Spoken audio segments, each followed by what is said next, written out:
Hello दोस्तों, welcome to success plus academy. मैं हूं सुमित चौधरी। और दोस्तों, आज के इस वीडियो में हम बात करने वाले हैं the history of the Umayyad caliphate और उमायद डायनेस्टी। उमायद डायनेस्टी जिसने 7वीं और 8वीं शताब्दी में इतने बड़े लैंडमार्क्स के ऊपर रूल किया, जो कि आपको दिख रहा है कि यूरोप में स्पेन से लेकर नॉर्थ अमेरिका से होते हुए लगभग पूरा मिडल ईस्ट और इंडियन सब कॉन्टिनेंट के भी कुछ हिस्सों के ऊपर इसने रूल किया है, जिसमें आज के समय का पाकिस्तान वाला हिस्सा नजर आ रहा है आपको, और सिंध प्रांत वाला हिस्सा जो कि भारत का हिस्सा हुआ करता था प्राचीन समय में, जिसके ऊपर मोहम्मद बिन कासिम ने, आपको पता होगा कि 712 एडी में एक सक्सेसफुल इन्वेजन किया था। तो वो भी इसी समय पे हुआ था, इसी डायनेस्टी के दौर में हुआ था। तो इस डायनेस्टी ने जो रूल किया उसके बारे में हम बात करेंगे। इसके रूलर्स ने किस तरह से इस डायनेस्टी को चलाया, इसका राइज कैसे हुआ, इसका फॉल कैसे हुआ, तो इन तमाम चीज़ों के बारे में हम डिस्कशन करेंगे। और क्योंकि ये जो डायनेस्टी है ये मिडल ईस्ट ओरिएंटेड थी और इसका जो सेंटर था वो डमास्कस से था। और मिडल ईस्ट की अगर हम बात करें तो हमने बहुत सारे वीडियोस में बहुत सी चीज़ें मिडल ईस्ट के इतिहास के बारे में पढ़ी हैं। मैंने आपको बताया था कि इस्लाम के राइज से पहले मिडल ईस्ट कैसा दिखता था, वहाँ पे किन किन हुक्मरानों ने रूल किया, पर्शियंस ने किस तरह से रूल किया, उसके अलावा अरेबियन पेनिनसुला किस तरह से दिखता था, वहाँ पे किस तरीके की ट्राइब्स थी, उनके कल्चर ट्रेडिशंस किस तरीके के थे, उन तमाम चीज़ों के बारे में हमने बात की। और फिर मैंने आपको बताया था कि 7वीं शताब्दी में इस्लाम का राइज होता है, जब प्रॉफिट मोहम्मद साहब ने अपनी टीचिंग्स के माध्यम से इस्लाम को बाकी अब्राहमिक रिलीजन से एक धर्म से सेपरेट कर दिया एक तरह से। आपको पता है कि अब्राहमिक रिलीजन कौन कौन से हैं? इस्लाम, क्रिश्चियनिटी और जूडाइज्म। तो इस्लाम जो है वो एक तरह से एक सेपरेट ब्रांच की तरह और एक सेपरेट रिलीजन की तरह 7वीं शताब्दी में देखा जाने लगा, जब प्रॉफिट मोहम्मद की जो है टीचिंग्स शुरू हुई और उन्होंने जो कुछ लोगों को सिखाया, वहां से इस्लाम जो है राइज होता है। तो इस्लाम के राइज के बारे में, उसके इतिहास के बारे में और उसके फिलोसॉफिकल एंगल्स के बारे में हम इस वीडियो में पढ़ चुके हैं। लेकिन जब प्रॉफिट मोहम्मद साहब की डेथ हुई तो उसके बाद उनके सक्सेसर्स के तौर पे, क्योंकि जिस क्षेत्र के ऊपर उन्होंने रूल भी किया था, क्योंकि वो एक रिलीजियस प्रॉफिट होने के साथ साथ एक रूलर भी थे, तो उन्होंने जिस क्षेत्र के ऊपर जहां जहां पे उनके मानने वाले थे और वहां पे उनकी डोमिनेंस थी, तो वहां पे जब उनका रूल स्टेब्लिश था तो उनकी मृत्यु के बाद उनके सक्सेसर्स के तौर पे, पॉलिटिकल और रिलीजियस सक्सेसर्स के तौर पे जो लोग आए उनको खलीफा कहा गया। और जो शुरुआती 4 खलीफा हुए जिनका मेंशन इस्लाम की होली बुक कुरान में भी है, उन्होंने जिस क्षेत्र के ऊपर रूल किया और जिस कैलिफेट को चलाया उसको राशिदुन कैलिफेट कहा जाता है। तो राशिदुन कैलिफेट का इतिहास हमने इस वीडियो में पढ़ा था और मैंने आपको बताया था कि 4 खलीफा जो हुए इस्लाम में, जिसमें पहले खलीफा हुए अबू बकर, दूसरे हुए उमर, तीसरे हुए उस्मान और चौथे हुए अली। तो उन्होंने किस तरह से रूल किया वो हम यहाँ पे पढ़ चुके हैं। लेकिन इस्लाम के चौथे खलीफा जो अली हुए, उनकी जब हत्या हुई, उनकी जब मृत्यु हुई, तो उसके बाद इस्लाम का एक और साम्राज्य जो है वो अस्तित्व में आया और वो साम्राज्य जो था वो था उमायद कैलिफेट का साम्राज्य, उमायद डायनेस्टी का साम्राज्य। डायनेस्टी रूल इसको क्यों कहा जाता है? क्योंकि ये वो पहली कैलिफेट थी जिसने वंशवाद चलाया कैलिफेट में। उससे पहले जो खलीफा हुआ करता था, कैलिफ हुआ करता था, वो वंशागत नहीं हुआ करता था कि किसी खलीफा का बेटा खलीफा नहीं बनता था, अलग तरीके से उसका चुनाव होता था। लेकिन उमायद कैलिफेट में ये जो पॉलिटिकल सत्ता है ये वंशवादी हो गई, इसीलिए इसको उमायद वंश कहा जाता है। और अली की हत्या हुई थी, ये मैंने आपको बताया था जब हमने राशिदुन कैलिफेट के बारे में पढ़ा था। मैंने आपको ये बताया था कि 4 खलीफाओं में 3 की हत्या हुई है, असैसिनेशन हुआ है। अबू बकर को छोड़ के बाकी जो तीनों खलीफा हुए उनका पॉलिटिकल असैसिनेशन हुआ है। तो यहाँ पे ये चीजें हम पढ़ चुके हैं। अब हम उमायद कैलिफेट पढ़ेंगे, इसके बाद हम अब्बासी कैलिफेट के बारे में पढ़ेंगे, उसके बाद हम कुछ और चीजों के बारे में भी पढ़ेंगे और बाद में हम ओटोमन अंपायर के बारे में पढ़ेंगे। तो अब हम इसके बारे में बात कर लेते हैं कि किस क्षेत्र के ऊपर हम डिस्कशन करने वाले हैं। तो यहां से लेकर इतने बड़े भूभाग के ऊपर रूल करने वाला ये साम्राज्य, ये वाला हिस्सा छोड़ दीजिए, मैं इसको अगर दिखाऊं आपको, यहां तक स्पेन और ये वाला हिस्सा, सीरिया वाला, टर्की वाला, ये वाला हिस्सा नहीं, ये वाला हिस्सा तो उस समय एक अलग डायनेस्टी रूल करती थी। यहाँ पे बेजेंटाइन अंपायर हुआ करता था जो कि रोमन अंपायर की ईस्टर्न ब्रांच थी, वो रूल करती थी। तो इतने बड़े भूभाग के ऊपर रूल करने वाली डायनेस्टी बड़ी महत्वपूर्ण है और इसका जो आप डायनेस्टी का रूल आप देख सकते हैं कि कितना बड़ा था। तो ये उमायद खलीफेट थी जिसने यहाँ तक रूल किया, ठीक है। अब कैसे रूल किया उसकी हम धीरे धीरे चर्चा करेंगे तो आपको चीजें क्लियर होती जाएंगी। तो ये सारा ढंग से आप देख लीजिए कि 7वीं शताब्दी से 9वीं शताब्दी के बीच में इस्लामिक कॉन्क्वेस्ट किस क्षेत्र में हुए और कैसे कैसे इस्लाम जो है आगे एक्सपेंड करता चला गया है। तो शुरुआती समय पे मक्का मदीना से जिस इस्लाम की शुरुआत हुई और प्रॉफिट मोहम्मद के समय पे इतना बड़ा क्षेत्र जो है वो इस्लाम के कंट्रोल में था, लेकिन फिर राशिदुन कैलिफेट जब आई तो पूरा अरेबियन पेनिनसुला जो है रीडा वॉर्स के थ्रू जो है कंट्रोल में आ गया, और इवन कुछ हिस्सा इस क्षेत्र का भी आ गया था, कुछ क्षेत्र इधर का भी आ गया था, कुछ क्षेत्र इधर का भी आ गया था। ये पर्शियन एम्पायर जो है ये भी कंट्रोल में आ गया था। लेकिन उसके बाद उमायद डायनेस्टी ने इसको और एक्सपेंड किया, और एक्सपेंड किया, और उमायद के बाद अब्बासी डायनेस्टी ने इसको बहुत एक्सपेंड किया, और फिर जब ओटोमन एम्पायर आता है तो वो तो one of the biggest empire था in the history of Islam. तो वो तो यहाँ तक रूल करता था, उसने तो बेजेंटाइन वाले क्षेत्र को भी अपने कंट्रोल में लिया है। तो इस्लामिक कॉन्क्वेस्ट जो है वो तो 16वीं सेंचुरी की बात आ गई, लेकिन 9वीं शताब्दी में जो ग्रीन कलर का मैप नजर आ रहा है यहाँ तक इस्लाम का राइज हो रखा था। यहाँ पे आप और देख लीजिए कि प्रॉफिट मोहम्मद साहब के समय पे अरबिया इतना ही था, हालांकि ये दिख रहा है मैप में लेकिन इतना था।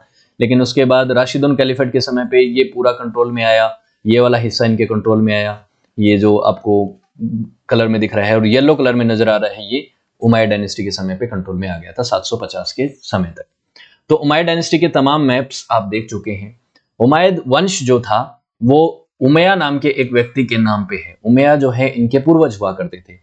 हालांकि इस वंश की शुरुआत मुआविया ने करी थी, मुआविया इसके पहले शासक थे, लेकिन मुआविया से पहले जो इनके वंशज थे वो उमाया थे।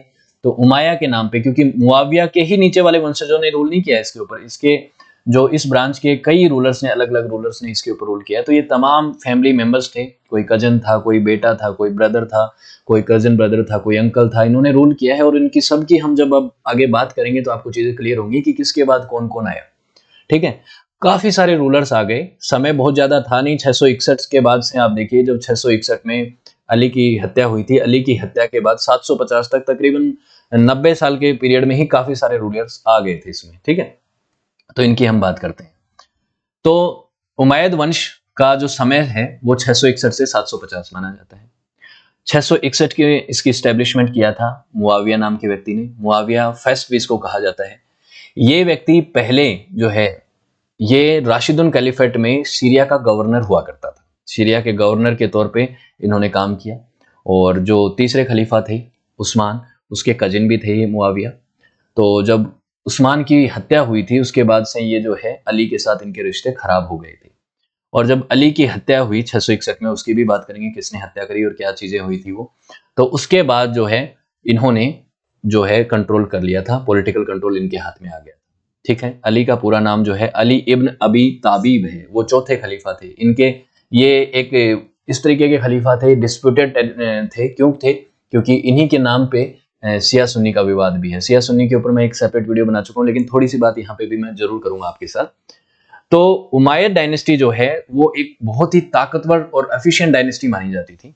इन्होंने अपनी पॉलिटिकल अथॉरिटी को काफी फर्मली स्टैब्लिश किया, और जो भी रिबेलियन इनके समय पे हुए, जो भी विद्रोह हुए, जो भी किसी ने इनसे तख्ता पलट करने की कोशिश करी, इनसे शासन छीनने की कोशिश करी, उनको इन्होंने बहुत ही बुरी तरीके से परास्त किया, क्रश कर दिया उनके रिबेलियंस को, और इनको मौत के घाट उतार दिया। उनके परिवारों में वंश तक नहीं छोड़े, इस तरह से इन्होंने उनका अंत किया है। हाँ, ये चीज जरूर है कि शुरुआती में उसमें सबसे सक्सेस इनको मिली, और अंतिम समय आते आते जो है ये रिबेलियंस को दबा नहीं पाए, तो इसीलिए इनका अंत भी हुआ अंततः। तो इन्होंने कितना बड़ा भूभाग जीता है वो तो आपको पता ही है कि नॉर्थ अफ्रीका का हिस्सा, इजिप्ट से बियॉन्ड तक ये पहुंच गए, स्पेन तक इन्होंने जीता है। स्पेन के बारे में तो हम कभी सेपरेटली भी पढ़ेंगे कि किस तरह से स्पेन को कंट्रोल किया था उमायद डायनेस्टी ने, किस तरह से इस्लाम ने स्पेन को जीता, उसकी बात करेंगे। ट्रांस ओशियाना को इन्होंने जीता, इंडियन सब कॉन्टिनेंट तक ये पहुंचे थे जब सिंध के ऊपर अटैक किया था 712 में, आपको पता है। उसके अलावा मेडिटेरियन के कुछ आइलैंड्स जो हैं उनके ऊपर भी इन्होंने कंट्रोल किया, हालांकि उनके हाथ से वो निकल गए उसके बाद कुछ समय के बाद, लेकिन काफी इन्होंने एक बहुत बड़े लैंड मास के ऊपर इन्होंने रूल किया। इन्होंने बड़े बड़े रिबेलियंस को दबा दिया, लेकिन उसके बाद भी इनके समय पे काफी सारे सिविल वॉर हुए। सिविल वॉर हुए जिनको फीतना कहा जाता है। 3 फीतना हुए इस्लाम के इतिहास में जिनके बारे में बात की जाती है। 3 सिविल वॉर हुए बेसिकली। तो उन सिविल वॉर्स के दौरान ही ये जो उमायद कैलिफेट है इसका बहुत नुकसान हुआ, और इनकी जो पकड़ है वो मजबूती थी जो पहले, वो कमजोर होती चली गई। और 750 में अब्बासी एक जो नया वंश था, उन्होंने उन लोगों ने, जो एक अरब फ्रैक्शन था, वो ये क्लेम करता था कि वो प्रॉफिट मोहम्मद के जो अंकल हैं अब्बास, उनके वंशज हैं। उन्होंने जो है इस डायनेस्टी का अंत किया 750 में, और उन्होंने 750 से लेकर 1258 तक तकरीबन रूल किया है। तो वो अब्बासी वंश है, उसकी हम आगे समय में बात करेंगे ही। अब बैकग्राउंड की बात कर लेते हैं कि कैसे कैसे हुआ। ये तो हमने एक ओवरव्यू देख लिया कि 750 तक रूल किया है, मुआविया ने इसकी शुरुआत करी थी और उसके बाद अब्बासियों ने इनका जो है अंत कर दिया। बीच के समय में इन्होंने कुछ रूलर जो है वो काफ़ी सक्षम थे और कुछ वीक भी थे, और किसी के समय पे सिविल वॉर हुए और उन सिविल वॉरों ने इनको कमज़ोर कर दिया। अब बात करते हैं प्रॉफिट मोहम्मद साहब की मृत्यु के बाद की, और मतलब ये वो जो दौर था जब राशिदुन कैलिफेट बनी। और प्रॉफिट मोहम्मद साहब ने कभी भी अपना जो है सक्सेसर जो है वो नियुक्त नहीं किया था।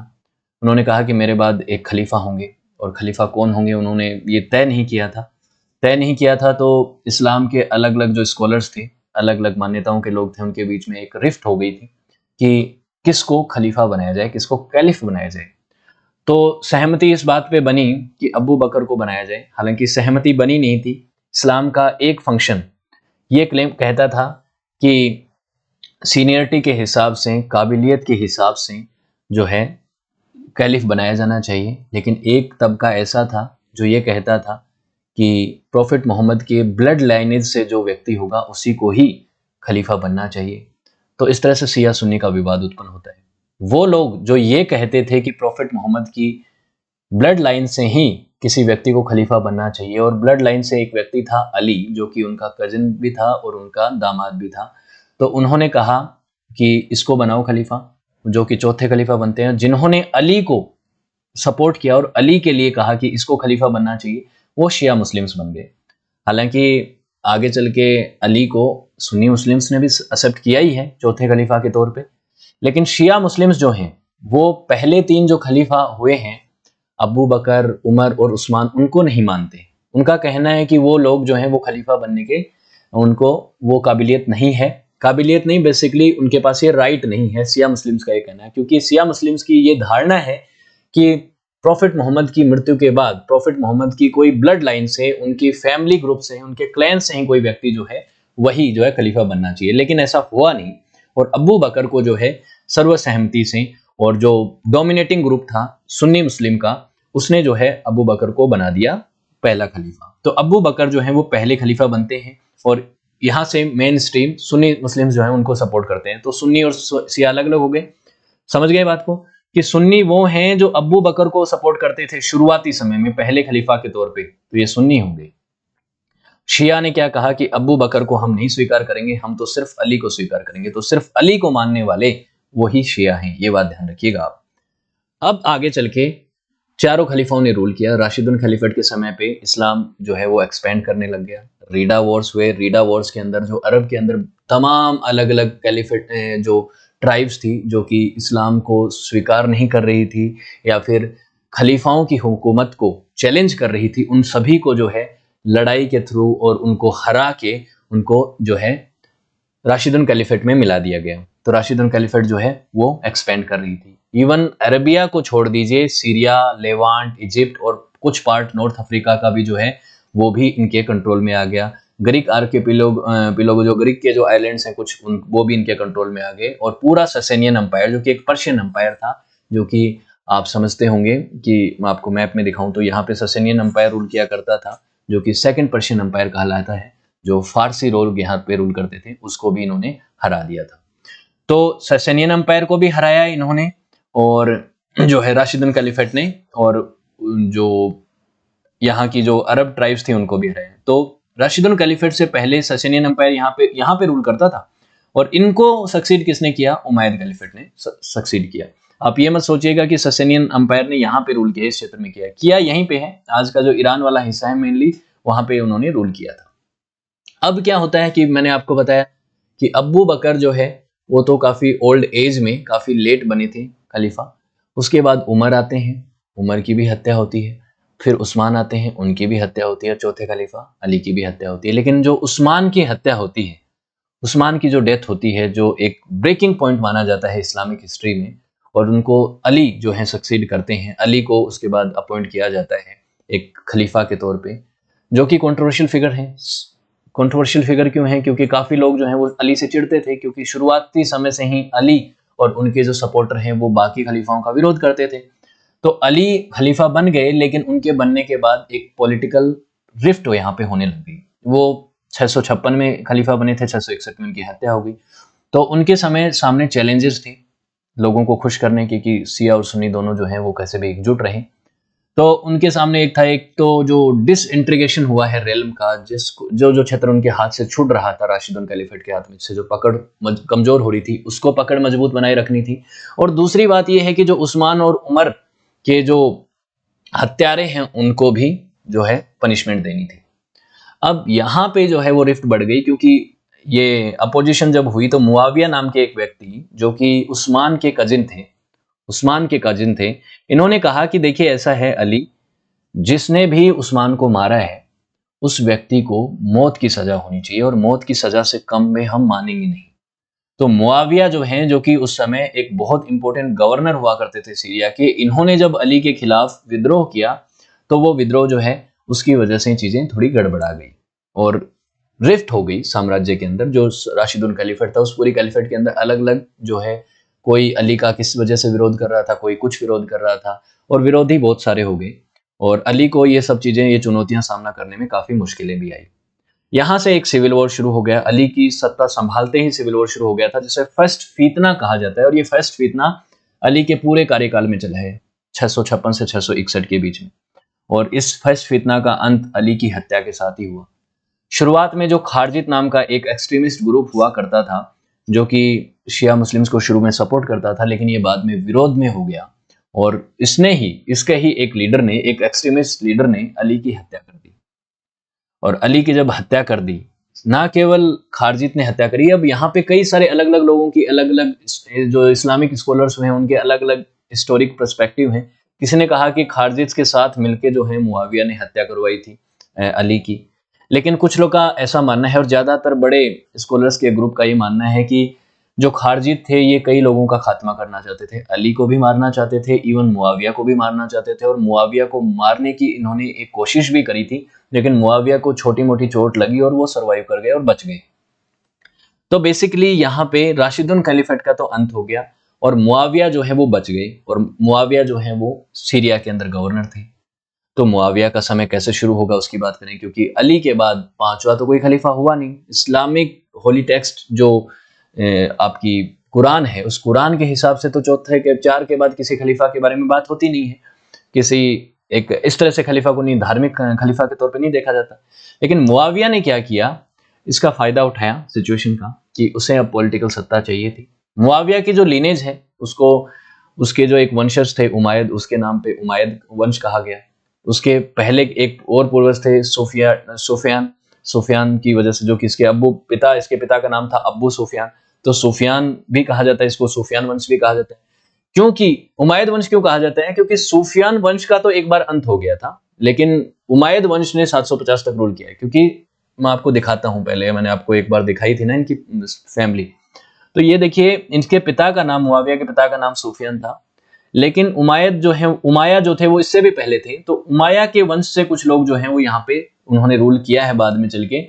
सुफियान वंश जो है वो एक समय के बाद खत्म हो गया था, मतलब मुआविया के जो वंश थे वो खत्म हो गया था। उसके बाद जो है उमायद के बाकी लोगों ने रूल किया, एक अलग मावानिड वंश की जो है शुरुआत हो गई थी, और उसको कलेक्टिवली जो है उमायद डायनेस्टी कहा जाता है, ध्यान रखिएगा इसको। तो ये एक अच्छा पॉलिटिशियन माना जाता था, बड़ा चतुर पॉलिटिशियन था, एक स्ट्रॉन्ग डिप्लोमेट था, और इसको पता था कि किसी भी युद्ध को कैसे जीतना है, युद्ध में ब्राइबरी कैसे करनी है, किसी को अपने पक्ष में कैसे करना है, ये तमाम चीजें जानता था, और उस तरह से ही इसने अपना शासन भी चलाया है। अब मुआविया के सामने चुनौती ये थी कि अली का जो बेटा है हसन, अब हसन को भी बहुत से लोग सपोर्ट करते थे, मतलब मेनली सिया मुस्लिम्स तो सपोर्ट करते थे, क्योंकि वो ब्लड लिनेज को काफी मानते थे, और ब्लड लाइन के हिसाब से हसन अगले जो हैं सक्सेसर होने चाहिए थे अली के। लेकिन अली के काफी सारे विरोधी भी थे, तो हसन के भी विरोधी हो गए वो ऑटोमेटिकली। तो इस तरह से चीजें चल रही थी। तो मुआविया ने अपनी राजनीति से हसन को इस चीज के लिए कन्विंस कर लिया कि तुम्हें तो जो है यहाँ पे लोग जो है स्वीकार नहीं करेंगे, तुम एक काम करो, तुम सत्ता को छोड़ दो, तुम एब्डिकेट कर दो अपने पद से, छोड़ दो अपना पद, और मुझे संभाल दो ये पूरी सत्ता, और मैं बदले में तुम्हें पेंशन देता रहूंगा और तुम्हारी सुरक्षा भी करूंगा, तुम्हें किसी तरीके का विरोध का सामना नहीं करना पड़ेगा। अब हसन ने इस बात को मान लिया, और मानने का कारण था क्योंकि उसके पिता अली के समय पे बहुत ज़्यादा रिफ्ट उसने देखी थी, सिविल वॉर उसने देखा था, और अली की हुकूमत जो है वो बड़ी मतलब कॉन्फ्लिक्टेड रही, काफ़ी परेशानियां रही उस समय पे। तो हसन ने इसकी बात को मान लिया और मुआविया की सत्ता जो है वो यहाँ पे कायम हो गई। अब ये भी माना जाता है कि मुआविया जो है वो उसके सामने जो भी थ्रेट होती थी जिससे उसको लगता था कि उसकी पॉलिटिकल सत्ता को चुनौती मिल सकती है, उसको वो मार देता था। और उसे ये भी लगता था कि हसन जो है वो भी कल को चुनौती पेश कर सकता है, हो सकता है कल को हसन बदल जाए और वो फिर से कहे कि मुझे तो मेरी सत्ता चाहिए, मैं सच्चे मायनों में अली का सक्सेसर हूं क्योंकि मैं उनका बेटा हूं। तो उसने माना जाता है कि 670 में हसन को जब जहर दिया गया, हसन को जहर देके मारा गया था, उसकी वाइफ ने उसको जहर दिया था। और कई इतिहासकार, मुस्लिम हिस्टोरियंस जो हैं वो करते हैं, इस चीज को लिंक करते हैं कि ये भी मुआविया के कहने पे हुआ, मुआविया ने ही हसन को मरवाया था। तो मुआविया जो है उसने अपनी हुकूमत को कायम करने के लिए जो है अपने आसपास के जो भी लोग उसका विरोध कर सकते थे उन सभी को मरवाया और अपनी हुकूमत को कायम कर रखे रखा। तो 20 साल तक उसने रूल किया, काफी लंबे समय तक। अगर देखा जाए उमाय्यद डायनेस्टी में काफी सारे रूलर हुए, तो 20 साल का अच्छा खासा टेन्योर माना जा सकता है।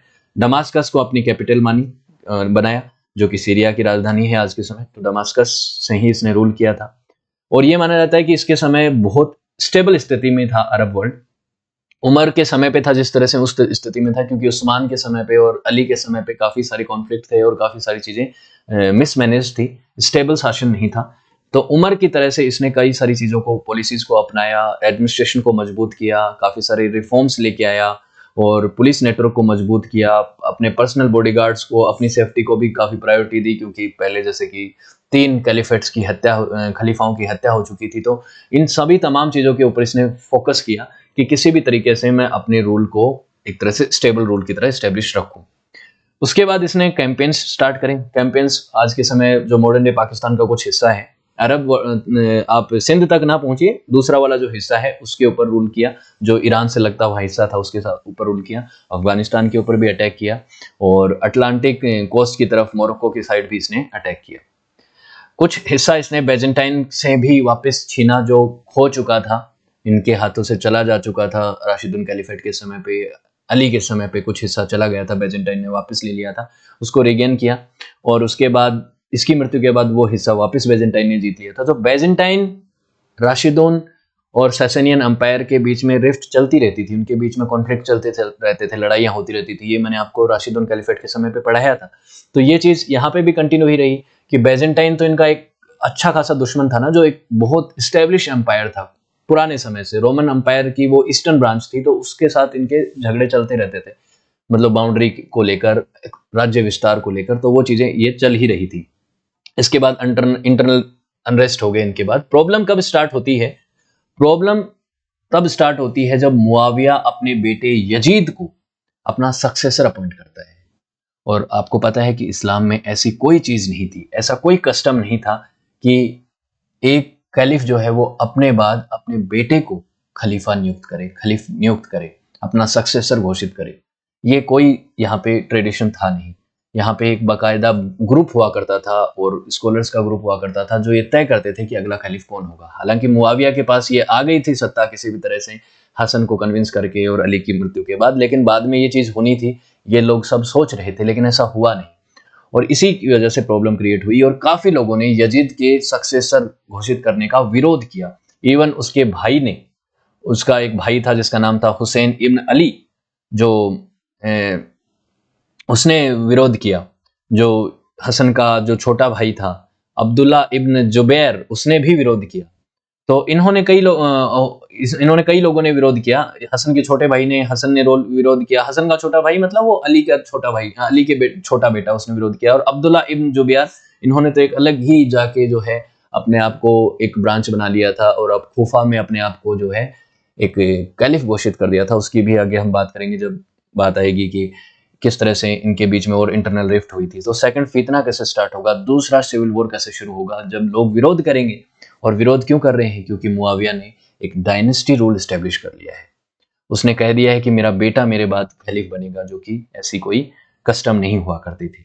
तो कई लोगों ने इनका विरोध किया और यहां से जो है दिक्कतें बढ़ गई। 680 में हुसैन नाम का जो व्यक्ति है उसने खूफा के लोगों को कन्विंस करके इराक की तरफ मार्च कर दिया और दमास्कस पे अटैक करने की उसने ठान ली। यजीद ने पूरे खूफा को लॉकडाउन कर दिया, चारों तरफ से उसकी आर्मी ने घेर लिया और जो है हुसैन की आर्मी को यहाँ पे इंटरसेप्ट कर लिया और वहाँ पे एक बहुत बड़ा बैटल होता है, battle of Karbala. Famous battle है ये इस्लामिक इतिहास में, जिसमें ये हुसैन जो है इसकी फैमिली को, तकरीबन इसके 70 मेंबर होते हैं परिवार के और इसके क्लोज फैमिली मेंबर और एसोसिएट्स जो होते हैं वो सब लोग होते हैं, वो जा रहे होते हैं उनको घेर के यहाँ पे यजीद की आर्मी ने और बुरी तरह से मारा। इन लोगों ने इनके खिलाफ लड़ाई में लड़ने की कोशिश करी, लेकिन यजीद की आर्मी बहुत बड़ी थी और एक बहुत ही ब्रूटल मसाकरे यहाँ पे हुआ और हुसैन को मार दिया गया। और यहाँ से जो है सेकंड फितना यानी दूसरा सिविल वॉर शुरू होता है, जो कि 680 से 692 के बीच में चलता है। इसमें बहुत सी लड़ाइयाँ होती हैं और ये करबला की जो लड़ाई है जिसमें हुसैन को काफ़ी लोग सपोर्ट कर रहे थे, वो लोग जो हैं वो सब जो हैं उमायद के खिलाफ हो गए, उमायद वंश के खिलाफ हो गए। उसके बाद यजीद ने अगला ऑर्डर दिया कि वो मदीनाज के ऊपर अटैक करेगा, मदीना वाले क्षेत्र के ऊपर, वहाँ पे रूल करेगा, मदीनन्स के ऊपर अटैक करेगा। वहाँ पे बैटल ऑफ हारा होता है, वहाँ पे भी अपोजिशन को बुरी तरह से हराया जाता है, बुरी तरह से उनको क्रश किया जाता है। अब इस्लाम के लोग आपस में ही लड़ रहे थे, एक्सपेंशन, राज्य विस्तार नहीं हो रहा था, अंदर ही इंटरनल रिफ्ट हो रही थी।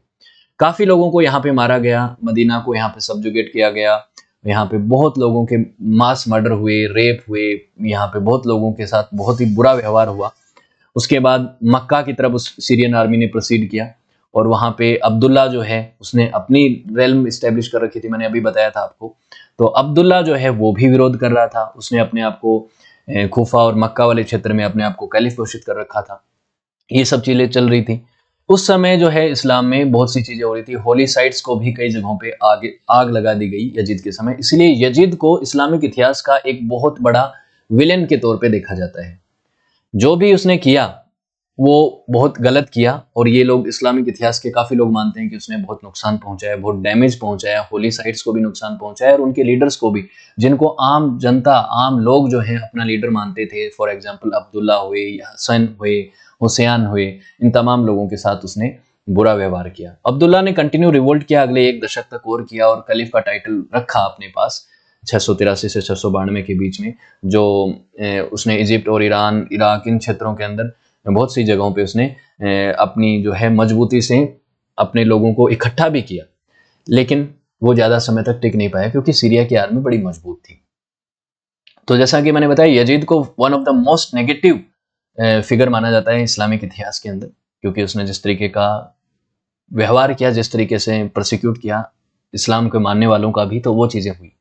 उसके बाद उसका बेटा आया मुआविया सेकंड, और मुआविया सेकंड जब शासक बनता है वो 1 ही साल के लिए बनता है, खाली बनता है, उस बहुत कम समय के लिए रहता है। उसने कुछ ऐसा बुरा काम किया नहीं, लेकिन वो कुछ समय में ही मर गया, उसकी मृत्यु हो गई। और यहीं से सुफैनिड रूलर जो थे, सूफियान वंश जो था, जो कि मुआविया के पिता का वंश था, वो खत्म हो गया। अब अगले चल के उमायद वंश चलेगा, लेकिन सूफियान खत्म हो गए। उमायद के ग्रैंडसन थे सूफियान, अबू सुफियान, तो उसका वंश खत्म हो गया और अब ये वंश दूसरी पीढ़ी की तरफ चला जाएगा, दूसरे परिवार की तरफ चला जाएगा। इसके समय पे बहुत केओस हो रखा था, उमैयद रेल्म में बहुत चीजें गड़बड़ हो रखी थी। तो ये समय देखिए आप, जब सेकंड फितना चल रहा था, दूसरा सिविल वॉर चल रहा था, तो यहाँ पे देखिए सीरिया वाला हिस्सा जो है ये तो इनके कंट्रोल में था पूरी तरह से मजबूती से, लेकिन बहुत बड़ा हिस्सा नजर नहीं आ रहा है। तो यहाँ पे यजीद रूल कर रहा था। यहाँ पे मैं कह रहा था ना, अब्दुल्ला जो कि था वो जोबियान के कंट्रोल में था, जोबियानिड इसको कहा जाता है। तो यहाँ पे लाइट ब्लू कलर और डीप ब्लू कलर जो नजर आ रहा है, इसमें डीप ब्लू में उसका ज्यादा कंट्रोल था, लेकिन उसका इन्फ्लुएंस लाइट ब्लू कलर वाले क्षेत्र में भी था।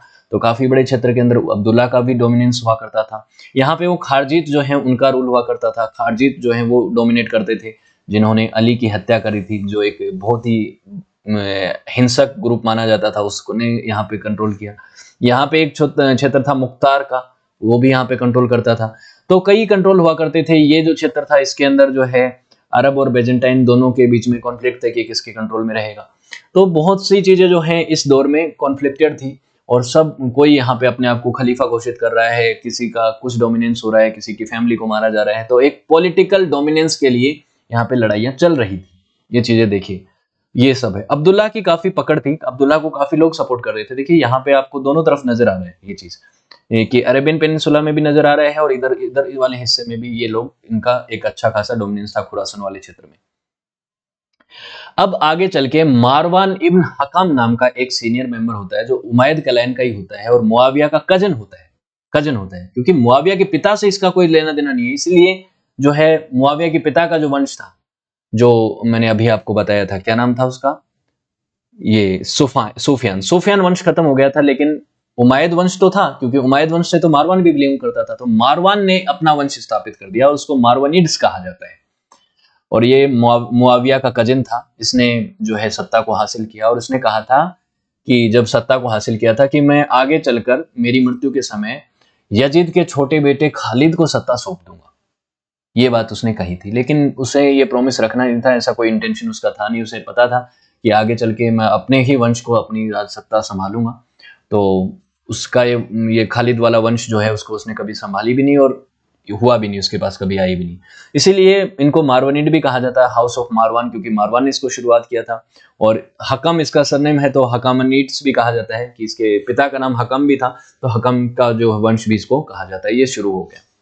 मारवान ने इजिप्ट को रिकैप्चर किया, उसके बाद इसने जो है कुछ रिवोल्ट को सामना करना देखा, एंड उसके बाद जोबेनिड फंक्शन को इसने ज्वाइन कर लिया। जोबेनिड जो फिक्शन जो पहले के समय पे उमैयद वंश का विरोध कर रहा था, उनके समय पे, मुआविया के वंश के समय पे उनको इन्होंने ज्वाइन कर लिया।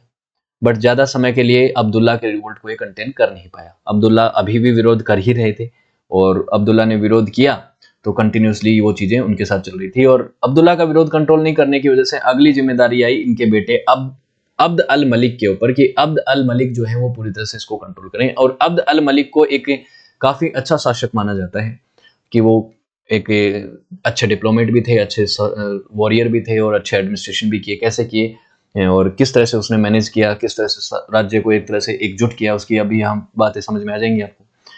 उनके सामने भी काफी चुनौतियां थी। 685 के समय अल मुख्तार नाम का एक व्यक्ति और था, उसने खूफा में रिवोल्ट कर दिया और आगे चल के उसने अब्दुल्ला को भी ज्वाइन कर लिया, अब्दुल्ला के साथ हाथ मिला लिया। उन्होंने दोनों ने कहा कि हम दोनों मिलकर उमैयदों का जो है उमैयद डायनेस्टी का विरोध करेंगे और हम जो है आगे चल के सत्ता को कैसे भी बांट लेंगे। तो इस तरह से अल मुख्तार ने सिस्टमेटिकली तमाम उन लोगों को मारा जिन्होंने हुसैन की फैमिली को मारा था। वो 70 लोगों को जब करबला की लड़ाई में मारा था तो उनको सबसे पहले तो उन्होंने उसका बदला लिया। उसके बाद जो है अब्दुल अल मलिक ने एक बार आर्मी भेजी थी, इस व्यक्ति ने जिसकी मैं बात कर रहा हूँ कि अच्छा शासक माना जाता, इसने अपनी आर्मी भेजी थी, लेकिन वो आर्मी जो है सक्सेसफुल हो नहीं पाई क्योंकि खूफान और जोबारिड्स ने जो कि खूफान में तो ये व्यक्ति हो गया अल मुख्तार और जोबारिडीन में अब्दुल्ला की आर्मी थी, तो इन दोनों की आर्मी ने मिलके बुरी तरह से इस सीरियन आर्मी को हराया, इस अल मलिक की आर्मी को हराया। तो उसे लगा कि इनको आसानी से हराया नहीं जा सकता इनके बीच में, क्योंकि इन्होंने हाथ मिला लिए थे ना, तो इनके खिलाफ लड़ाइयां मुश्किल हो रखी थी। लेकिन बाद में चीजें ऐसी हुई कि अल मुख्तार ने भी अपने आप को एक कैलिफ घोषित कर दिया और उसकी इच्छा ये थी कि अलीद कैलिफेट वो शुरू करें। अली के बेटे का नाम इस्तेमाल करके वो चाहता था कि वो अल मुख्तार जो कि अली के बेटे के नाम पे अलीद कैलिफेट की वो शुरुआत करना चाहता था। अली का वो बेटा था लेकिन वो फातिमा से नहीं था, अलग था, तो उसके नाम पे उसने शुरुआत करने की कोशिश करी और यहाँ से रिफ्ट होनी थी क्योंकि अब्दुल्ला अपने आप को पहले से कैलिफ घोषित कर रखे थे। तो जब दो लोग अपने आप को कैलिफ अलग अलग समय एक ही समय पे घोषित करेंगे तो उनके बीच में रिफ्ट होगी और इनका जो पॉलिटिकल अलायंस था जो इन्होंने सीरियंस के खिलाफ यानी उमैयद के खिलाफ किया था वो टूट गया, उसका ब्रेकडाउन हो गया। और इसी का वेट कर रहा था अब्दुल अल मलिक। उसने सोचा कि अब ये वीक पड़ गई है इनकी अलायंस, इनके राइवल्स जो है वो वीक पड़ गए हैं, तो उन्होंने सबसे पहले तो 687 में अल मुख्तार को मारा, है ना, और खूफा ने जब खूफा को सीज करके पहले तो उसको मारा और उसके बाद उसने ध्यान दिया कि अब हमारा काम है अब्दुल्ला को ठिकाने लगाना, अब्दुल्ला को हराना, तभी जाके चीजें होंगी। तो यहाँ से सियाजिम जो है सिया मुस्लिम्स का जो हालांकि चल रहा था अली के समय पे भी, लेकिन वो एक पूरी तरह से पॉलिटिकल ग्रुप यहाँ से बन गया था। ठीक है, जब ये चीजें हुई तो जब रिवोल्ट हो रहे थे उस समय पे, ये जब सेकंड फितना वाला समय चल ही रहा था उस समय की बात है। फिर आगे चल के खूफा जो है उसको न्यूट्रलाइज कर दिया था क्योंकि अल मुख्तार को मार दिया था। अब उसने सोचा कि हजाज इब्न यूसुफ जो कि एक बहुत ही अच्छा मिलिट्री कमांडर माना जाता था उसको भेजा कि जाओ अब्दुल्ला को अब जो है सब्जुगेट करो, अब्दुल्ला को भी अब हराओ और अब्दुल्ला ने जो अपने आप को खलीफ घोषित कर रहा है, कहा है उसकी पॉलिटिकल डोमिनेंस को खत्म करो। अब हजाज के पास बहुत बड़ी आर्मी थी, बहुत बड़ी आर्मी थी, और अब्दुल्ला के पास इतनी बड़ी आर्मी नहीं थी। अब्दुल्ला उसका सामना नहीं कर सकता था, लेकिन फिर भी अब्दुल्ला ने सरेंडर नहीं किया और 692 में अब्दुल्ला को मौत के घाट उतार दिया गया और यहाँ पे ये वॉर खत्म हो जाता है। मारवानिड्स जो हैं वो पूरा डोमिनेंस कंट्रोल कर लेते हैं। ये वाला क्षेत्र बेसिकली जो मैं आपको मैप में दिखा चुका हूँ, ये कंट्रोल जो है उनके हाथ में आ जाता है। अब यहाँ तक इनके कंट्रोल में पूरा आ चुका है। ये वाला इनको भी हरा दिया था इस समय तक, तो इनको भी हरा दिया था, तो ये भी कंट्रोल इसके हाथ में आ गया था। अब आगे चल के अब्द अल मलिक ने, जिसको मैं कह रहा हूँ कि एक अच्छा स्टेबल रूलर माना जाता है, उसने सारे सिस्टम को सेंट्रलाइज किया और माना जाता है कि उसके समय पे ये पूरा जो साम्राज्य है इसका अरबाइजेशन हुआ। अरबाइजेशन का मतलब जैसे क्या होता है, हम जब कहते हैं किसी भी चीज़ का भारतीयकरण हो गया, तो मतलब भारतीय कल्चर, संस्कृति, भाषा और सिस्टम जो है उसको इम्पोज किया जाए, इम्प्लीमेंट किया जाए कहीं पे। उसी तरह से अरब जो सिस्टम्स थे, कस्टम्स थे, जो रेगुलेशंस थे, एडमिनिस्ट्रेशन सिस्टम था, उसको पूरे साम्राज्य के ऊपर उसने लागू किया, जिससे जो है इस्लाम का प्रोपेगेशन भी आसान हुआ और एक तरह से एक साम्राज्य को एकजुटता मिली, यूनिफिकेशन हो सका साम्राज्य का। ये चीजें हुई। उसने इवन क्या किया, उसी समय पे जब अब्दुल्ला जीवित था उस समय पे डोम ऑफ जेरूसलम बनाया। डोम ऑफ जेरूसलम आपको पता है कि जेरूसलम के अंदर एक बहुत बड़ा डोम है, टेम्पल माउंट, और ये यहाँ पे है ना, जहाँ पे एक होली साइट है जेरूसलम की। जो जगह है, जो साइट होली साइट है तीनों धर्मों के लिए, तीनों अब्राहमिक रिलीजन्स के लिए, इस्लाम, क्रिश्चियनिटी और यहूदियों, तीनों के लिए है। तो वहां पे इन्होंने डोम ऑफ रॉक बनवाया, ठीक है, एक इस तरह से बनवाया कि काबा के अंदर जो इतना बड़ा सत्ता थी जो अब्दुल्ला के कंट्रोल में थी, तो उसको एक तरह से चुनौती देने के लिए ये इन्होंने काम करवाया। फिर अल वालिद का समय आता है और स्पेन का भी कॉन्क्वेस्ट अल वालिद के समय पे हुआ। अल वालिद वो व्यक्ति था जिसके समय पे भारत पे भी आक्रमण हुआ। अल वालिद या अल वलीद फेस्ट इसको बोला जाता है। इसका समय जो था 705 से 715 के बीच में था, और भारत के सिंध प्रांत के ऊपर मोहम्मद बिन कासिम नाम के व्यक्ति ने कब अटैक किया था, कब किया था, ये समय है उसका जीवन का। 17 साल का ही था उस समय, 712 में अटैक किया था। 712 में पहला सक्सेसफुल अरब इन्वेजन हुआ भारत के ऊपर।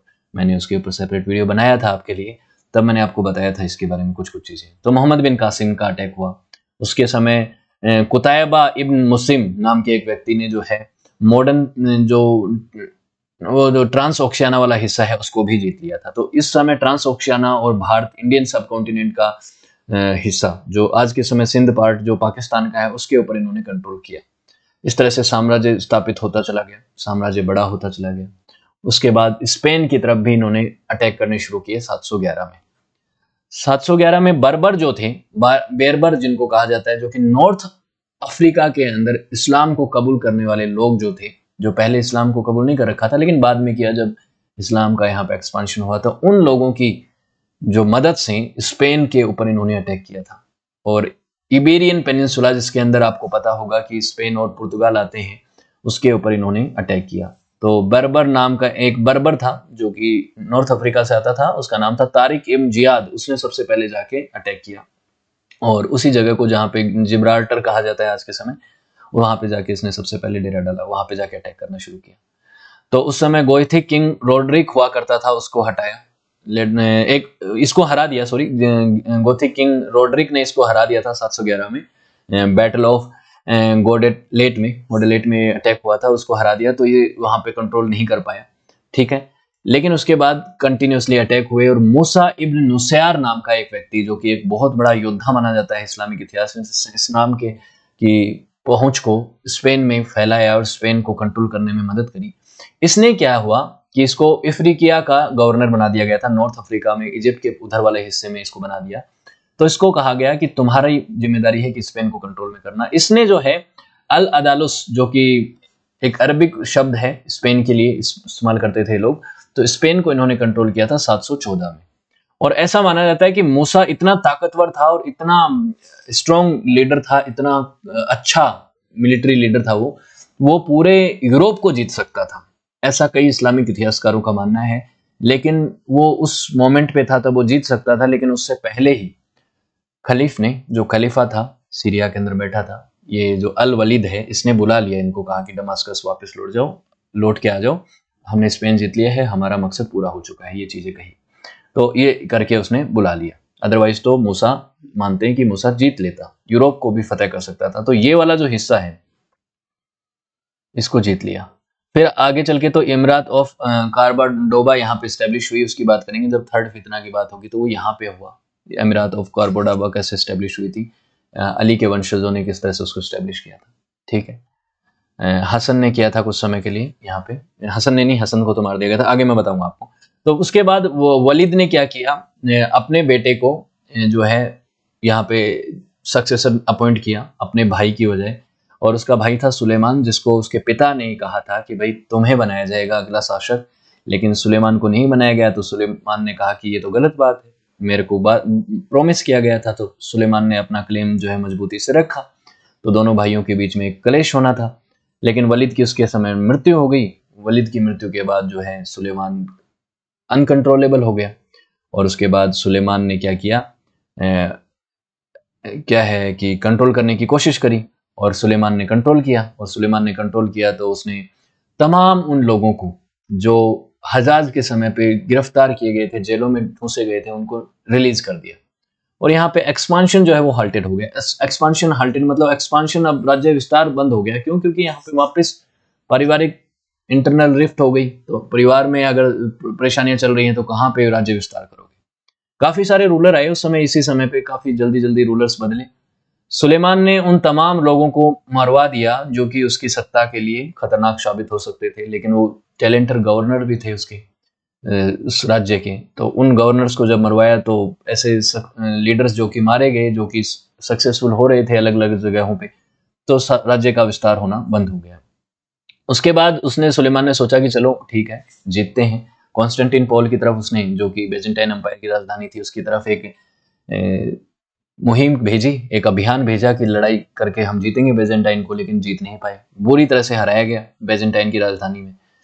बेजेंटाइन की राजधानी कॉन्स्टेंटिनोपल में बुरी तरह से ह्यूमिलिएट करके हराया गया, और यहाँ से जो है एक्सपांशन जो है वो रुक गया। उसके बाद जो है सुलेमान की मृत्यु हुई, और उसने आगे चल के, उसके बेटे बहुत छोटे थे, तो आगे चल के अपने कजिन उमर इब्न अब्द अल अजीज को जो है अपना जो है सक्सेसर अपॉइंट कर दिया कि तुम बन जाओ। ठीक, अब आगे चल के उमर बना, उमर टू, जो कि जो यही है उमर, यही उमर है, इसको उमर टू भी कहा जाता है। तो उमर टू जो है वो 717 से 720 के बीच में सत्ता को संभालता है। उसको उसकी परिवार ने जहर दे दिया, लेकिन उमर जो है वो एक अच्छा शासक माना जाता है। उसकी मृत्यु के बाद लोग उसको बड़ा मानते थे। उसके परिवार ने तो ये कहा कि तुमने इस्लाम का जो है, इस्लाम के प्रिंसिपल्स को फॉलो नहीं किया, लेकिन उसने सच्चे मायनों में इस्लाम के प्रिंसिपल्स को फॉलो किया था, ये काफी लोगों का मानना है बाद में। और उसको काफी कहते हैं ना कि मृत्यु के बाद पोस्टमार्टम फेम मिला, क्योंकि उसने जिस तरह से पब्लिक को इस चीज के लिए कन्विंस किया था कि अली को कर्ज ना करें, अली को बुरा भला करने से रोका था। उन्होंने कन्वर्जन को फैसिलिटेट किया था, पीसफुल नेबरिंग कंट्रीज के ऊपर उन्होंने अटैक रोका था। तो ये तमाम चीजें करने की वजह से ही उसको काफी रेस्पेक्ट मिली, और उसको राशिदुन कैलिफेट का 5वां खलीफा माना जाता है। हालांकि राशिदुन कैलिफेट अंत हो गया था, लेकिन कहा जाता है कि अगर इस्लाम में 5वां कोई खलीफा है, 5वां कोई व्यक्ति है जिसको खलीफ के दर्जा दिया जा सकता है, तो वो उमर सेकंड है। पूरा नाम क्या है? उमर इब्न अब्द अजीज। ये एक कजिन था किसका? सुलेमान का। इसको काफी रेस्पेक्ट दी जाती है। उमर के बाद यजीद सेकंड जो है वो शासक बनता है, और वो यजीद फर्स्ट जो था ना, जो एक बेवकूफ शासक था, जिसको बहुत ही बुरा शासक माना जाता है, नेगेटिव कैरेक्टर माना जाता है, वैसे यजीद भी जो है वो भी अच्छा शासक नहीं माना जाता, उसको भी बुरा शासक माना जाता है। ठीक है, और उसने जो है काफी गलतियां करी, और गलतियां काफी करी, और शासन को ढंग से नहीं संभाला। जो पहले के रूलर ने, उमर ने जो जो काम किए थे, जो जो रिफॉर्म्स किए थे, उनको बदल दिया, जिसकी वजह से उसने अपने साम्राज्य के ऊपर से अपना कंट्रोल खो दिया। और यहाँ से जो है एक तरह से ये उमायद का जो है वो थोड़ा सा पतन होना शुरू हो गया था। फिर रिस्टोरेशन ऑफ ऑर्डर, कुछ समय के लिए रिस्टोर करने की कोशिश करी गई, कुछ रिस्टोर भी किया गया, लेकिन पूरी तरह से नहीं। हिशाम, एक यजीद का ब्रदर जो है, वो शासक बनता है 724 से 43 के बीच में।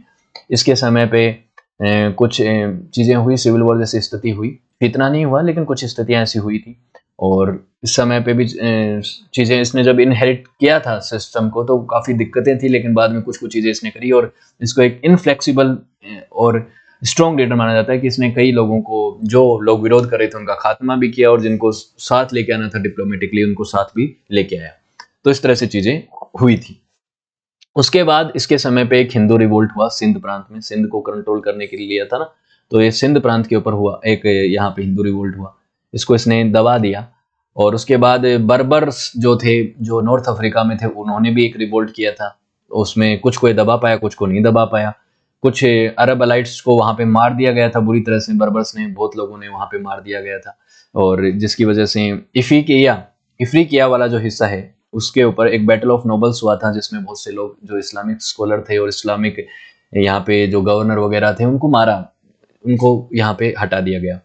फिर मोरक्को वाला जो हिस्सा है, उमायद वो इस समय खो चुके थे। कुछ हिस्सा जो है तो वो तो कंट्रोल किया, लेकिन मोरक्को इनके हाथ से चला गया था। और हालांकि बर्बर जो हैं वो बर्बर्स जो हैं बेरबर जो हैं वो डिसइंटीग्रेट हो गए पूरी तरह से। उन्होंने वो विद्रोह इतना आगे तक नहीं किया, लेकिन यहाँ से मोरक्को से ये उमायद जो है अपनी पकड़ जो है वो खो चुके थे। चीजें इस तरह से हुई। फिर एक बैटल ऑफ टोर्स भी होता है 732 में। यहाँ पे भी जो है जो हिस्सा फ्रांस के फ्रैंक्स जो हुआ करते थे, जो इनका हिस्सा कंट्रोल हुआ करता था यूरोप में, उसको वहां पे इनको नुकसान पहुंचा, तो वो हिस्से भी इनके हाथ से कुछ कुछ हाथों तक चले गए थे। अब हिसम के बाद और कई शासक आए और जल्दी जल्दी शासक आए और जल्दी जल्दी चीजें हुई और थर्ड फितना हो गया, तीसरा सिविल वॉर हो गया। हिसम के बाद 743 में क्या होता है कि एक सिविल वॉर हो जाता है। वलिद सेकंड शासक बनता है, जो यजीद का बेटा होता है। यजीद टू के वलिद टू राजा बनता है। वलिद टू को मारने के बाद यजीद 3 बनता है, जो 744 में शासक बनता है। वलिद का सन था ये। तो वलिद 2 भी आ गया, फिर यजीद 3 भी आ गया, और फिर तीसरा फितना जो है वो स्टार्ट था उसी दौरान पे। तो उस समय कई शासक आए, जैसे एक इब्राहिम आया। इब्राहिम जो है यजीद की मृत्यु के बाद आया, ये इब्राहिम आ गया। इब्राहिम के बाद मारवान 2 आ गया, उसने इसको भगा दिया था यहाँ से। तो मारवान 2 जो है वो शासक बनता है, जो कि मारवान फर्स्ट जो था सबसे पहले वाला, जिसने मारवानीड को स्टैब्लिश किया था, उसको उसका ग्रैंडसन था, वो शासक बनता है। तो कई शासक आए इस समय। ये महत्वपूर्ण है कौन कौन से शासक आए, चीजें आपको पता होनी चाहिए कि मारवान 2 जो था, ये मारवान 2 जो शासक बनता है, ये एक अच्छा मिलिट्री कमांडर माना जाता था, लेकिन डिप्लोमेटिक स्किल इसके पास अच्छे नहीं थे। लेकिन इसने कई रिबेलियंस को पूरी तरह से ब्रूटली क्रश कर दिया, और तीसरा फितना जो है 747 में खत्म हो गया। तीसरा सिविल वॉर खत्म हो गया। लेकिन उस समय एक पावरफुल ग्रुप जो था अब्बासी का, एक अरेबियन फैक्शन, जो ये क्लेम करता था कि अब्बास के वो प्रॉफिट हैं, अब्बास के वो डिसेंडेंट हैं, अब्बास के वो वंशज हैं, और अब्बास जो है वो प्रॉफिट मोहम्मद के अंकल हुआ करते थे, तो उनके वंशज हैं। तो वो क्लेम करते थे कि हमारे पास होनी चाहिए सत्ता और हम अच्छे से चला पाएंगे, हम कैलिफेट होने का जो है एक तरह से दावा रखते हैं, और हमें कैलिफ होना चाहिए। तो उनको काफी लोगों का समर्थन प्राप्त था, और उनको दबाना मुश्किल रहा, मारवान दबा नहीं पाया उनको। तो काफी बड़ी अपराइजिंग चल रही थी इस समय, अलग अलग जगहों पे बहुत सारी चीजें चल रही थी।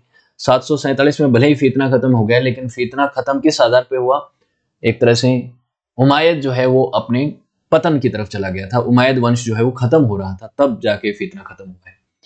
तो अब्बासियों का बहुत ज्यादा विद्रोह सहन करना पड़ा मारवान को, और 750 में अब्बासी आर्मी ने मारवान सेकंड के सामने एक लड़ाई लड़ी, और अब्बासियों ने उसको पकड़ा, उसको मारा। उसको मौत के घाट उतारने के बाद उमायद वंश का खात्मा किया। उमायद वंश का खात्मा करने के बाद अब्बासी वंश का पहला शासक अब्बू अब्बास जो है वो शासक बनता है 750 से 754 के बीच में, और यहीं से वो कूफा में अपने आप को नया खलीफा या नया कैलिफ घोषित कर देता है। अब्बासियों ने बिल्कुल भी मर्सी नहीं दिखाई उमायद के खिलाफ। जो जो लोग उनको मिले, जितने मेल मेंबर लिखे, उनको सबको मौत के घाट उतार दिया, सबको मार काट मचा दिया, खत्म कर दिया। जो लोग दमास्कस के अंदर, इवन उमायद के जो लोग थे, ग्रेव्स थी, उनकी ग्रेव्स को भी उखाड़ के फेंक दिया गया, उनको जला दिया गया। बहुत ही ब्रूटल तरीके से अब्बासियों ने उमायद वंश के लोगों के साथ बुरा व्यवहार किया। और उसके बाद सिर्फ उमर 2, जिनको कहा था ना मैंने कि वो उनको 5वां खलीफा के तौर पे भी लोग कहते हैं, उसको छोड़ के बाकी सबको उन्होंने उनके साथ मिसबिहेव किया, बुरा उसके साथ टॉर्चर किया एक तरह से। उनकी जब डेड बॉडीज को भी टोन अपार्ट कर दिया, इस तरह से चीजें लिखी गई हैं, ऐसी चीजें बताई गई हैं। ये सब हुआ। उसके बाद अब्बासी ने जो जो मेंबर बच गए थे उमायद के, उनको डिनर पे बुलाया और कहा कि चलिए हम एक समझौता कर लेते हैं, बचे हुए लोग हैं उनके साथ। समझौते के नाम पे उनको डिनर पे बुलाया, और उसके बाद जब डिनर टेबल पे वो थे, तो उसके बाद सबको एक साथ असैसिनेट करवा दिया। वहां के खलीफा ने, अब्बू अब्बास ने, एक साथ सबको मौत के घाट उतार दिया। एक व्यक्ति बच गया, वो था अब्द अल रहमान फेस्ट। अब्द अल रहमान सेकंड फेस्ट ने ही एमिरात ऑफ कॉर्बोडाबस की स्टैब्लिशमेंट किया था 756 में। वो आपको मैप में दिखा रहा था ना, उसका मैं मैप में दिखाऊंगा। स्पेन ये कॉर्बोडा वाला क्षेत्र, यहाँ पे उसने स्टैब्लिश किया था। तो ये कौन था? ये हिसाम का ग्रैंडसन था जो बच गया था। अब इनका सारा परिवार खत्म हो चुका था, ये बच गया था। इसके पास कुछ लोगों का समर्थन था जो उमायद के एक तरह से लॉयल थे, उन लोगों का समर्थन था, जिसकी वजह से इसने स्पेन में जाके कोर्डोबा में अपना शासन जो है, अमीरात ऑफ कोर्डोबा जो है उसका स्थापना करी, उसको स्टैब्लिश किया, जो काफी पॉपुलर रहा, काफी राइवल माना जाता है अब्बासियों के समय का। तो वो उस समय उमायद का अंत होने के बावजूद भी एक जो है पार्ट वो कहीं ना कहीं वहां पे बचा रहा। तो ये स्पेन के अंदर कोर्डोबा में रहा, और बाकी जो पूरा हिस्सा है वो अब्बासी कैलिफेट के कंट्रोल में आने लग गया। पूरा अब्बासियों के कंट्रोल में था ये हिस्सा। ठीक है, तो होपफुली आपको चीज़ें क्लियर हुई होंगी। अब्बासियों का इतिहास हम अगले वीडियो में पढ़ेंगे। और अगर वीडियो अच्छा लगा तो लाइक, शेयर और कमेंट कीजिएगा। साथ ही सक्सेस प्लस अकेडमी की एप्लीकेशन को डाउनलोड कीजिएगा। और ये एप्लीकेशन अगर आप डाउनलोड करते हैं तो आपको इन वीडियोज़ की PDF मिल जाएंगी फ्री मटेरियल में, स्टडी मटेरियल में। उसके अलावा ऐसे वीडियोज़ के और भी लिंक आपको यहाँ पे मिल जाएंगे। आप घर बैठे तैयारी करना चाहते हैं, मॉडर्न हिस्ट्री, वर्ल्ड हिस्ट्री ये सब पढ़ना चाहते हैं, तो घर बैठे आप इसकी भी तैयारी कर सकते हैं। बहुत अप्रोप्रिएट प्राइस में ये चीज़ें आपको मिलेंगी। चैट सेक्शन के माध्यम से आप मुझसे जुड़ सकते हैं। आपका कोई सजेशन हो, कोई भी आपका डाउट हो, तो वो आप यहाँ पे शेयर कर सकते हैं। ठीक है, अगर आप ये जो प्रीमियम कोर्सेज हैं परचेज करोगे तो आपको वीडियोज़ के साथ साथ उनसे रिलेटेड नोट्स और उनसे रिलेटेड टेस्ट भी मिलेंगे। ठीक है, ये ध्यान रखिएगा। और सक्सेस प्लस अकेडमी के बाकी प्लेटफॉर्म्स के साथ भी जुड़िएगा, आपको इन्फॉर्मेशन मिलती रहेगी। इन्फॉर्मेशन जिन जिन चीज़ों के बारे में आपको चाहिए। तो वीडियो को यहाँ तक आपने देखा, उसके लिए आप सभी का शुक्रिया। मिलते हैं अगले वीडियो में।